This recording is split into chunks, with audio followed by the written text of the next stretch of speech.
Welcome. You're listening to The Aligned Self, Conversations in Creating a Conscious and Abundant Life. This is Daniel Denovi. I'll be your guide and host. Let's see just where we can take this.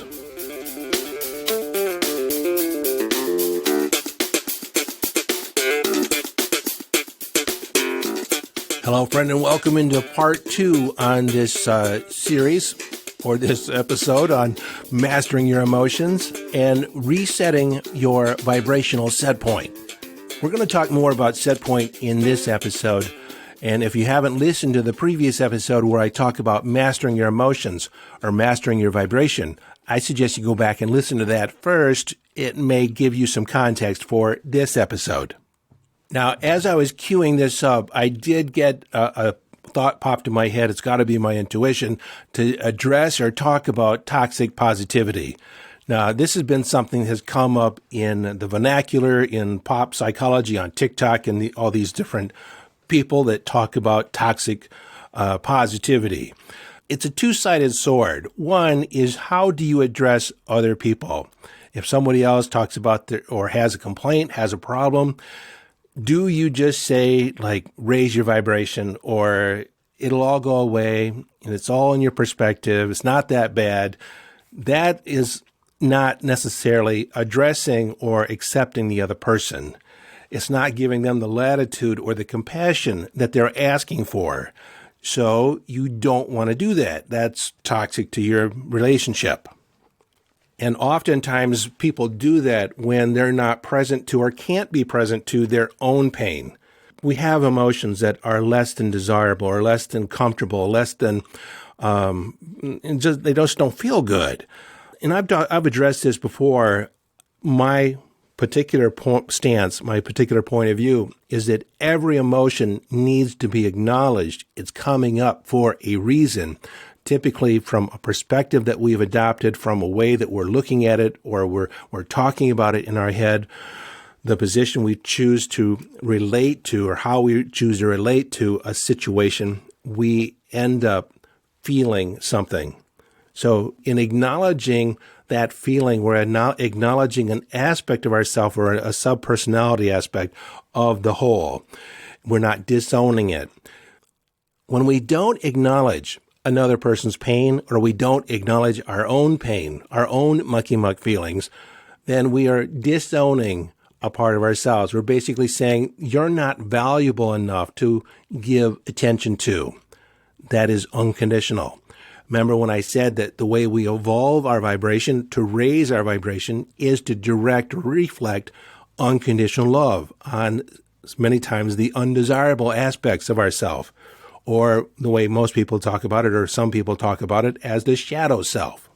So when we take the position of not acknowledging our own pain, not acknowledging our mucky-muck feelings, not allowing ourselves to process through them or to transmute them, then we are practicing what's been called toxic positivity. In other words, it's also been referred to as the spiritual bypass. You don't want to be with those lower vibration feelings, so you're going to take the bypass, you're going to ignore them and take the high road, take the high vibe perspective. And again, you're not owning or not acknowledging that aspect of yourself, and you create yourself as less than.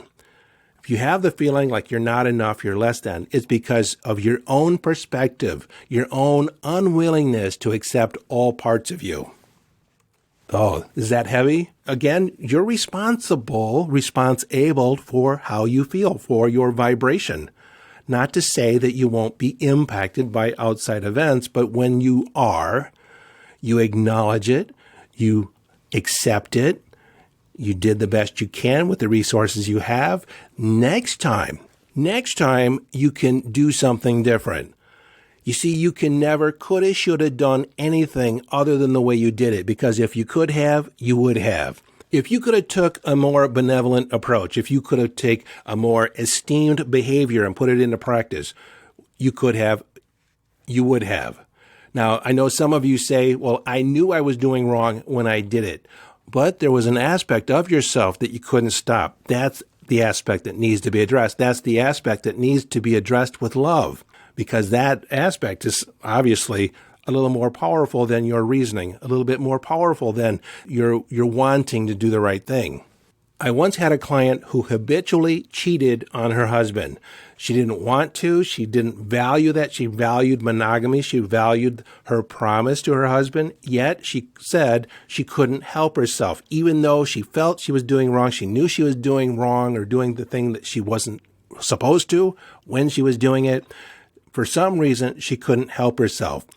So I asked her, when you're having these other relationships, what need or want is being fulfilled? And it was attention. It was feeling desired. It was that she was important, that she was lovable. You see, these are pretty strong drives. But because she didn't have her own internal frame of reference to know that she was lovable, that she was valuable, she sought that validation outside of her. Obviously, her husband wasn't giving it in the way that she wanted it, so she sought it outside of herself. Once we set up the criteria so she could look in the mirror and know that she was lovable, know that she was valuable, know that she was appreciated, that she appreciated herself. There was aspects of herself that she disowned. And because she did that for herself, she needed that to be supplemented by outside attention. Once she set up the criteria in herself that she could gauge her behavior, gauge her self-esteem from her own internal standards, be inner directed. Once she did that, she was able to go to her husband and say, these are the needs that I have that are not being met. Well, it turned out that he really didn't want to meet them. And so rather than be a slave to some promise that she made to somebody that wasn't willing to keep his side of the bargain or provide her with those feelings or that attention, and it's really just being loving, when he said that's not a priority of mine, then she was able to make the decision, and she ended up deciding to leave. But at least she wasn't compromising her values. She wasn't undermining her own self-esteem in an attempt to keep some promise that wasn't really discussed. It was an implied agreement. And once she addressed it, she was able to make an empowered decision. Now, I've told that story for probably two reasons. One, somebody needed to hear it.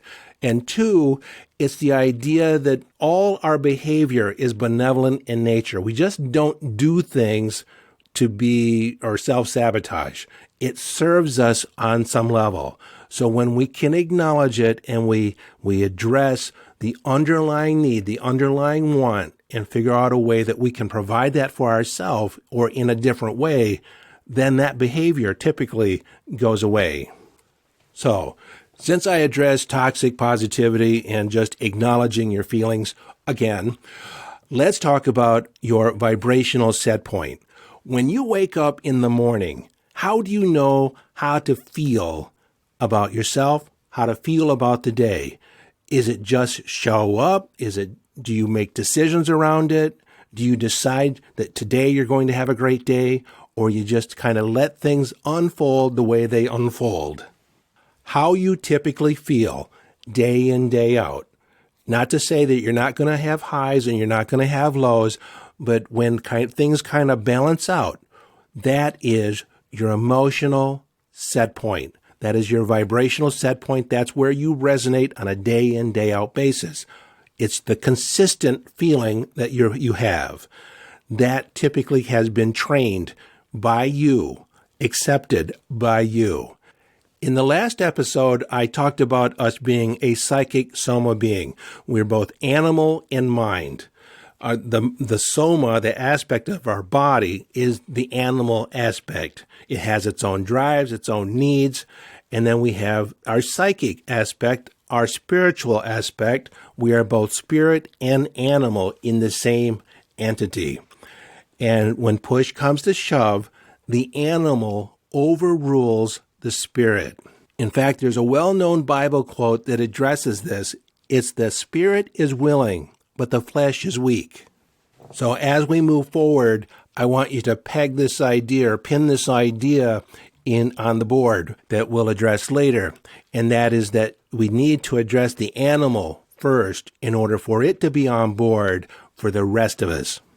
But for the most part, You have the feeling state that you have, the habitual set point, your habitual way of being in the world, your vibrational set point.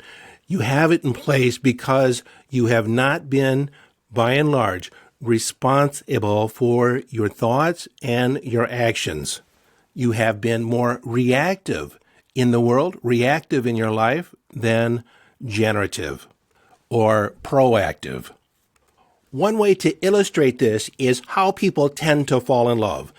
A lot of people feel like you can't help who you fall in love with. They're looking for the one. They're looking for the one to push those buttons to activate a sense of attraction, to captivate their attention. And while some of that may seem happenstance, when we look at it from a neuro-linguistic point of view, there are specific things that you do in your head in the process of falling in love. You tend to associate or connect great and beautiful feelings to certain aspects of their behavior. You amplify and appreciate seemingly mundane aspects of their personality, when they call or their tone of voice, and you associate all these positive feelings to that behavior, to them. And in the process, they are more attractive to you. And for some people, if your sense of self isn't that well developed, if you don't have that inner criteria to feel appreciated for yourself, if somebody else gives you loving attention, if they appreciate you, suddenly their esteem, their value is elevated because they provide something for you that you're not willing to give yourself. And in this respect, we love people just because they love us. And I can say, raising my hand, been there, done that earlier in my life until I realized the fault of that and how empty it is. But getting back to this process is that in our mind, we associate, we bring close, in other words, we bring close those aspects that we find attractive, that we have deemed attractive. We blow them out of proportion. They're bigger than life. We think about them repeatedly again and again because we like that dopamine hit that we get from doing that. And so it's not them, but how we're choosing to perceive them. And that feeling of love is generated within us. How often have you been in a relationship in the past and been totally head over heels in love with somebody only 3 months later or a year later or 5 years later to be in complete wonder, what did I ever find attractive about them? Because your focus has changed. Your focus of attention has shifted. And in a moment, I'll talk about how we fall out of love. But the other flip side, the other illusion that we have around love is that, maybe the relationship ends and we weren't ready for it to end, but we look at their behavior today and we wonder, did they ever really love us? And in some respects, they didn't. They didn't love you the way you wanted to be loved, but you took aspects of their behavior, aspects of their persona, and you amplified those and made those mean that they loved you. But once they took those away, or once their behavior was in conflict to that, suddenly that relationship doesn't even feel like it was real. Like you misled yourself. And again, I raised my hand, been there, done that, did that before, and you've probably done it yourself. And so now let's talk about how we fall out of love. How does it get to a point where you are head over heels with somebody today, and then down the road is like all you can see are their complaints. All you can see are their faults. It's because you stopped associating and appreciating those positive aspects about them, and you began focusing on the things you didn't like, the things that you perceived were their faults, the behaviors that were not in alignment with what you thought they should be. You begin focusing on the things that you didn't like or don't like. And so through your focus, you've been creating dis-ease in your relationship. You focus on, categorize, catalog all the reasons why they are not a match for you. And so as a consequence, that becomes your reality. That becomes your experience. And as we stack those experiences, as we stack those reasons and rationale in our head, we accumulate a list to where it gets really heavy, and it will tip the scale. It's the straw that breaks the camel's back. It's the threshold that we cross the threshold. There's just too much pain. I can't handle it anymore.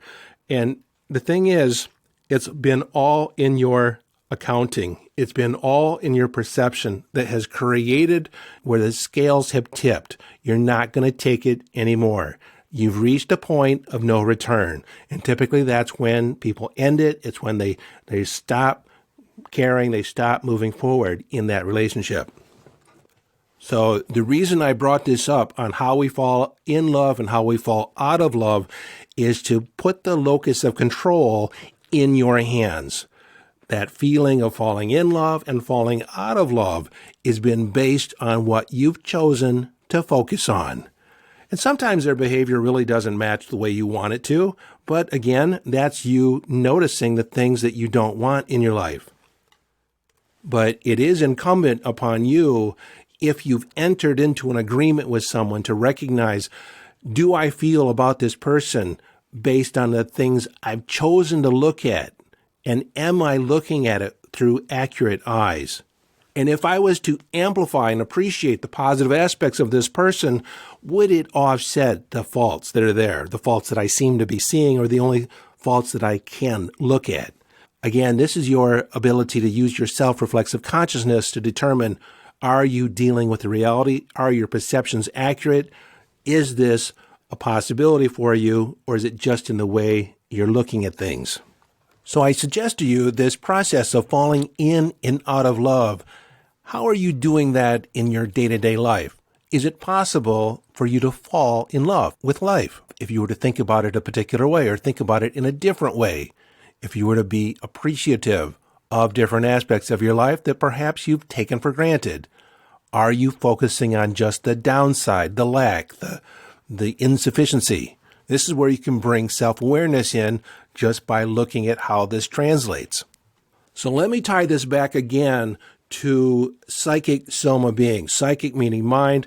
So the different aspects of your vibration are controlled by how you use your mind, the thoughts you think, the things you repeatedly say to yourself, how you choose to see the world, the frames you use to represent or to frame experience.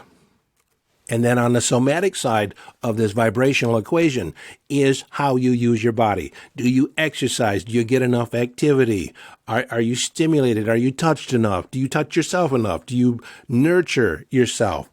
These all impact your vibration. And so these habitual thoughts, these habitual behaviors and actions lead towards a persistent feeling state or a persistent vibrational state. Now, you can affect and change different aspects of this. You can change it from the mental aspect. You can say affirmations. You can think new thoughts. You can change your perspective or your mindset about how you're going to perceive the world. It can also change how you move your body. And not only how you move your body, but also how you feed your body. How much sleep are you allowing yourself?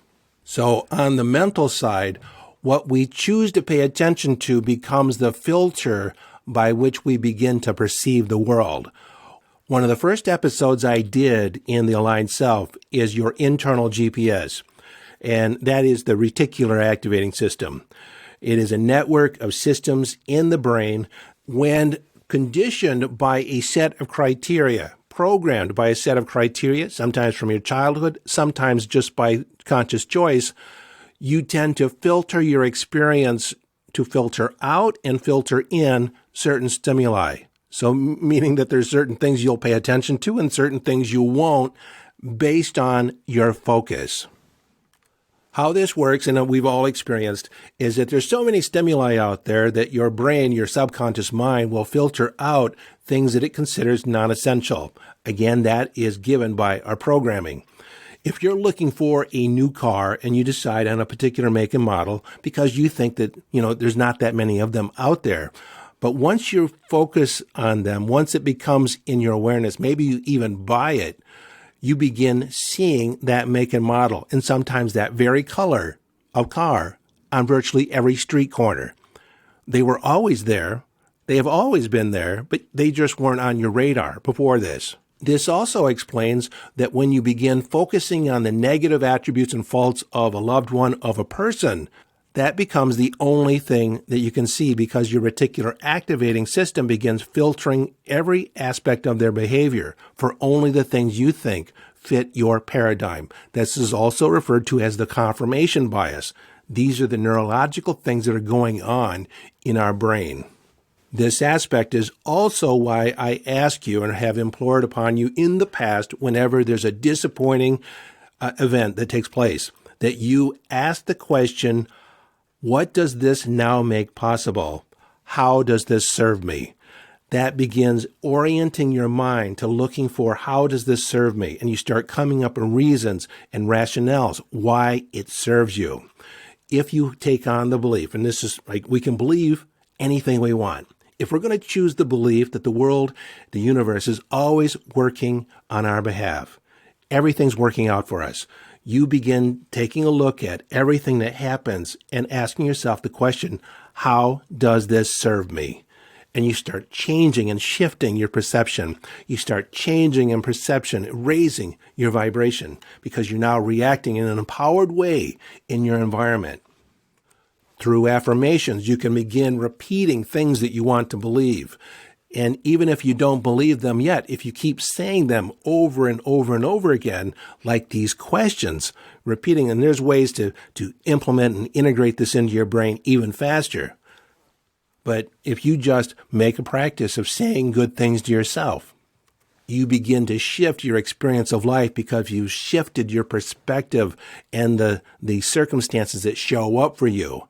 You actually don't pay attention to the things that don't serve you. And so, as I said earlier, we are a psychic soma being. There's a psychosomatic loop, meaning that how you use the mind affects the body. How you use the body affects the mind. They are biochemically interdependent, meaning that how you feel at any given moment is a reflection of your biochemistry. Dopamine, serotonin, if you don't know these things, begin to look them up. But dopamine and serotonin are feel-good chemicals. Endorphins are feel-good chemicals. Endorphins actually get its name from morphine because they attach in the body to the same receptors that morphine, the drug, does. The endorphins, which are neuropeptides, they're produced in your body. Ounce for ounce, they're 200 times more powerful than the drug itself. See, all this stuff you create inside. You have the perfect pharmacy inside your body, in just the right doses, in what you need, and you never get overdosed on your own stuff because your body knows how to balance it out, because in the end, you're always coming back to homeostasis, or that balance point, that neutral point. And that's where you tend to live. In that neutral point, you'll have highs and lows, but you always come back to neutral. Now that's referred to, that neutral point is considered homeostasis. You have a physical homeostasis. You have a set of parameters inside your body that your body, your subconscious mind, will do whatever it takes to maintain this range of acceptable standards, acceptable environment by which you can survive. For instance, if you don't have enough serum calcium or calcium in your blood, your body will rob calcium from your bones in order to supply the serum calcium in your blood to maintain the cellular communication, because calcium is one of those minerals that helps enhance communication between cells. Your blood is also 9% saline, meaning that it's just slightly salty. Your sweat is salty, you can taste that, but an IV drip. They just don't put plain water in you. They put an IV drip, which is 9% saline, which your body absorbs and utilizes. It helps increase the volume of your blood, the volume of your entire system, helps hydrate you. That's why water is so important, because everything moves through water. Now, what's interesting, and this homeostasis aspect is so important. See, your body will adapt to changing situations. If you live in an environment where you don't get much water, say in the desert, then your body begins to adapt to sweating less, to conserving water, to utilizing what you have in a different way. It basically robs Peter to pay Paul. It's not ideal, it's not optimistic, but your body does adapt to changing situations. And you can survive many years, but maybe not as many years as you could if you were getting everything that was required of your body and of your system. This is why some people can practice ill health or poor health habits for years before their body catches up with them and says, I can't do this anymore. But by that time, it's mostly too late. Even though sometimes you can make up for a lot of neglect early on, by the time it really begins affecting the different systems of the body, many times it's too late. But I would never throw in the towel. You can always make course corrections. So this aspect, the idea of homeostasis, I knew about it in the body, but then I was introduced to it in psychology when I was in college, that we have an emotional set point. We have homeostasis, or a predictable, consistent way of being in the world. And that if we have a high point, if we experience a lot of joy, a lot of excitement, we tend to ride that high for a period of time, and then it will dip down below the 0 point or below the balance point and go lower. So sometimes after a really high event, we experience a period of sadness or a period of fatigue or a period of depression. And then we move back up to homeostasis, or the normal range. I'm going to have to do this in a video, and I'll probably do it this weekend, but it's easier to see visually how this works. But suffice it to say that you have acquiesced, you've adapted, just like the body adapts to lack of water. Your body has adapted to a particular biochemical environment in order to function and survive. Now, some of these lower vibe experiences, these lower vibe emotions, are not very productive for longevity in our system. So when I talk about lower vibe emotions, lower vibrational states, we're talking mainly about stress at this point. And if you think about stress, if you think about the dumping of adrenaline and cortisol into the system, it's meant to activate you to fight, or flee. And it's very purposeful. In fact, you cannot get through a day without adrenaline or cortisol in your system. And so this whole idea about adrenal fatigue is not real, because your body produces at all times plenty of adrenaline. It's just that there's other aspects of your biochemistry that are out of whack. So the stress response, there's an acute stress response and a chronic stress response. Acute stress response, there's a loud noise, there's an immediate threat, you get activated, you respond to it, and then you let it go. You come back to neutral, and you've overcome the threat at that time, and you've let it go. You relax. Just like the zebra on the savannah. You know, when the lion starts running after it, runs like to get out, to get away, or sometimes it fights, but that adrenaline pumps through its system and mobilizes all the systems, fight or flight or freeze, and off you go. And then once the threat, let's say, outruns the lion and the threat is gone, the zebras stop, they look around, assess the situation, and then they relax and begin eating again. They let it go. But as a human being, we tend to replay these situations, replay these perceived threats, in where we live in this chronic state of stress. Chronic means long-lasting and ongoing, consistent. And so it's estimated that about 85% of the population live at about a 75% stress level all the time. It's like a slow drip IV of stress chemicals going into your system all the time. And the foundational emotion, the sponsoring emotion that sponsors stress, or is responsible for stress, is fear. It's the fear I'm not enough, I won't get done in time, it's like I'm late. It's based on our perception, by and large. You can take an assessment of yourself and judge, for the most part, if you're in a high state of stress or not. The problem is, and this is where you need a certain level of awareness, the problem is that if you've been in a stressful situation for a long time, your body has begun to adapt to it as your normal. And so if you experience emotions that are relieving or outside of stress, you may tend to create drama or create situations where you feel the stress because it's normal, it's familiar. States of joy, states of excitement, states of love, that's unfamiliar. I mean, I don't mind visiting there, but I can't live out there all the time. I mean, I'm used to the drama. Something's got to go wrong. And sometimes people search for what's going to go wrong next. So you can begin to assess, where are you living on this continuum? Do you experience a high degree of stress? Do you experience a lot of anxiety? Do you experience some of these lower vibrational energies? And again, this isn't to say that you can't have periods of joy. You can't have periods of excitement, of laughter, of joy and fun and frivolity. But when you relax, where do you fall back to? And like I said earlier, we are a psychic somatic system, a psychosomatic loop.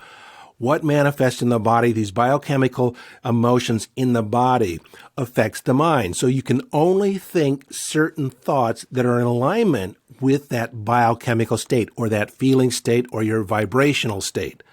And so when I say biochemistry, I'm also talking electromagnetic emanations from your body, which is all frequency.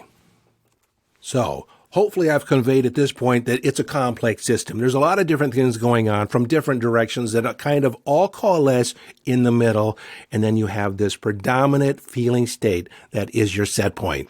Now, you know whether or not your set point is at a vibrational level that brings in the life, brings in the circumstances, bring in the intentions that you want. Many times we create intentions, our desires are in order to feel a higher feeling state. But that's not necessarily where we want to be. We don't want those external things to generate the feeling inside. It's just like allowing other people to generate the feelings of love within us. When you can be inner-directed, self-directed, and you can create the feelings of the wish fulfilled, then you begin attracting the things you want, because you are then a vibrational match for that thing that you perceive will bring that feeling.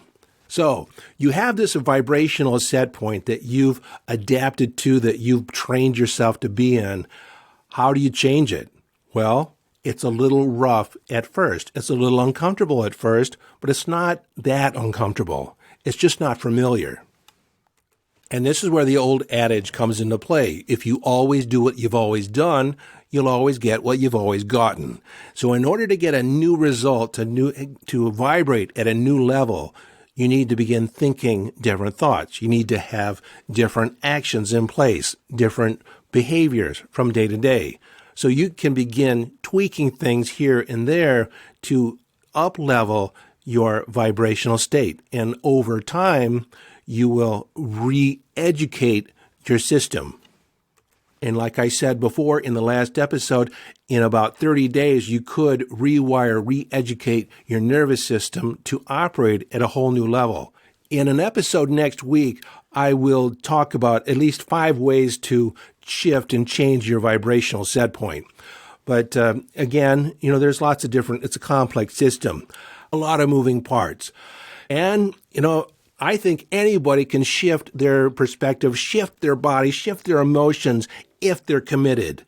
I've done it myself. I've done it, but it's taken a long time. It's taken me a lot of time to get the fine points down, to calibrate, and to really gain control over it. So in order to help you out, I've created an online course. And that's what I do. I'm a teacher. And so I created a course. I combined my course, the Rewire Your Brain for Abundance, and my Epic Vitality presentation to provide you with a systematic process to rewire your nervous system, to reset your vibration.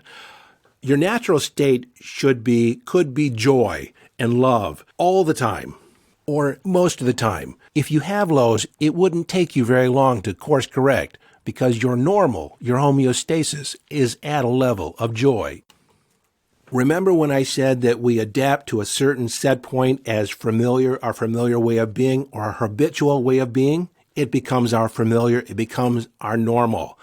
So when I was sitting in that psychology class way back when, and I was introduced to the idea of an emotional set point, I asked myself, who determines what the set point is? Who determines what homeostasis is? And the psychologist couldn't tell me at the time, my psychology teacher. So I said, what if we raise the set point?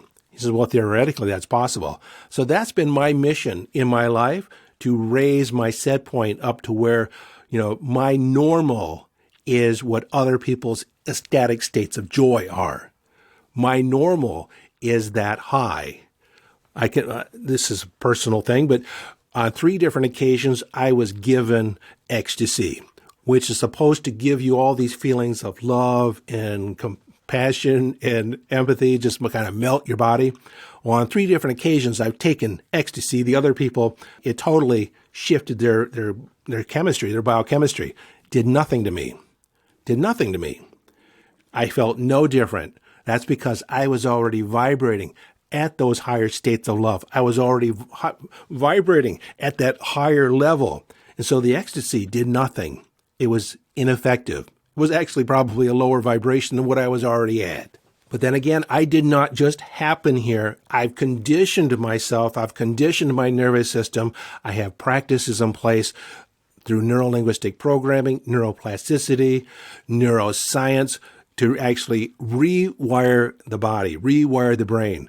I understand the body, I understand the biochemistry, and I put that all in a practical set of practices and procedures and exercises inside this course. So you don't need to know the science. You don't need to know the why behind it, but I can tell you if you want to know. So at the time of this recording, we're just ahead of the curve. The course goes live. I'm going to do a live workshop, which will be on December 3rd. And there's some supporting, videos and audio lessons, a couple of hypnotic audios to help condition the other than conscious mind. But it's an entire system to rewire your nervous system, to reset your vibration, to operate your life from a high vibe elevation. And I guarantee it. If you don't get the results that I promise, that I'm even making available or suggesting that you're going to get here, then by all means, ask for your money back, because I don't want it.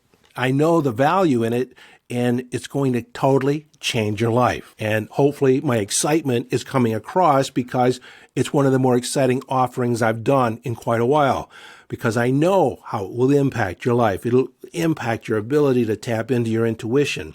It will accelerate your manifestations. So usually I suggest it. I suggest, if you want to have a high vibe life, I'm going to tell you, you need to go to yesdaniel.com, check out the link to a high vibe life, and get yourself involved in the workshop.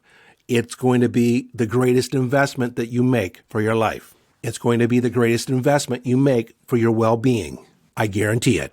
So again, your vibrational set point is something that you've trained yourself into.